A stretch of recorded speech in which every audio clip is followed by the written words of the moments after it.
Stephen Patrick Morrissey, MRSI, MORSCE, born the 22nd of May 1959, known mononymously as Morrissey, is an English singer and songwriter.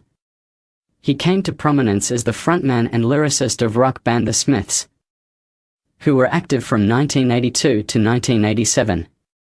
Since then, he has pursued a successful solo career. Morrissey's music is characterized by his baritone voice and distinctive lyrics with recurring themes of emotional isolation, sexual longing, self-deprecating and dark humor, and anti-establishment stances. Morrissey was born to working-class Irish immigrants in Davyhulme, Lancashire, England.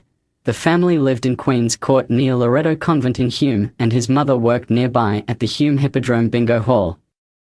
They moved because of the 1960s demolitions of almost all the Victorian-era houses in Hume, known as slum clearance, and he grew up in nearby Stretford. 5. As a child, he developed a love of literature, kitchen sink realism, and 1960s pop music. In the late 1970s, he fronted the punk rock band The Nosebleeds with little success before beginning a career in music journalism and writing several books on music and film in the early 1980s. He formed The Smiths with Johnny Marr in 1982, and the band soon attracted national recognition for their eponymous debut album. As the band's frontman, Morrissey attracted attention for his trademark quiff and witty and sardonic lyrics. Deliberately avoiding rock machismo, he cultivated the image of a sexually ambiguous social outsider who embraced celibacy. The Smiths released 3 further studio albums: Meat is Murder, The Queen is Dead, and Strange Ways, Here We Come, and had a string of hit singles. The band were critically acclaimed and attracted a cult following. Personal differences between Morrissey and Marr resulted in the separation of the Smiths in 1987. In 1988, Morrissey launched his solo career with Viva Hate. This album and its follow-ups, Kill Uncle 1991, Your Arsenal 1992, and Vauxhall and I 1994, all did well on the UK albums chart and spawned multiple hit singles. He took on Alan White and Boz Bohr as his main co-writers to replace Marr. During this time his image began to shift into that of a burlier figure who toyed with patriotic imagery and working-class masculinity. In the mid to late 1990s, his albums Southpaw Grammar 1995 and Maladjusted 1997 also charted but were less well received.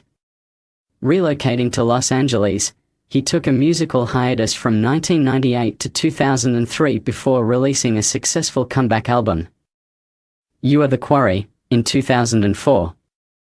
Ensuing years saw the release of albums Ringleader of the Tormentors 2006, Years of Refusal 2009, World Peace is None of Your Business 2014, Low in High School 2017, California Sun 2019, and I Am Not a Dog on a Chain 2020, as well as his autobiography and his debut novel, List of the Lost 2015. Highly influential, Morrissey has been credited as a seminal figure in the emergence of indie pop, indie rock, and Britpop. In a 2006 poll for the BBC's Culture Show, Morrissey was voted the second greatest living British cultural icon. 6. His work has been the subject of academic study. 7. 8. He has been a controversial figure throughout his music career due to his forthright opinions and outspoken nature, endorsing vegetarianism and animal rights and criticizing royalty and prominent politicians. He has also supported far-right activism with regard to British heritage, and defended a particular vision of national identity while critiquing the effects of immigration on the UK. 9. Early life. Childhood, 1959 to 1976. Stephen Patrick Morrissey was born on the 22nd of May 1959, 11, at Park Hospital in Davyhulme, Lancashire. 12. His parents, Elizabeth née Dwyer and Peter Morrissey, 12, were Irish Catholics. 13, who had emigrated to Manchester from Dublin with his only sibling, elder sister Jacqueline, a year before his birth. 12. Morrissey claims he was named after American actor Steve Cochran. 14.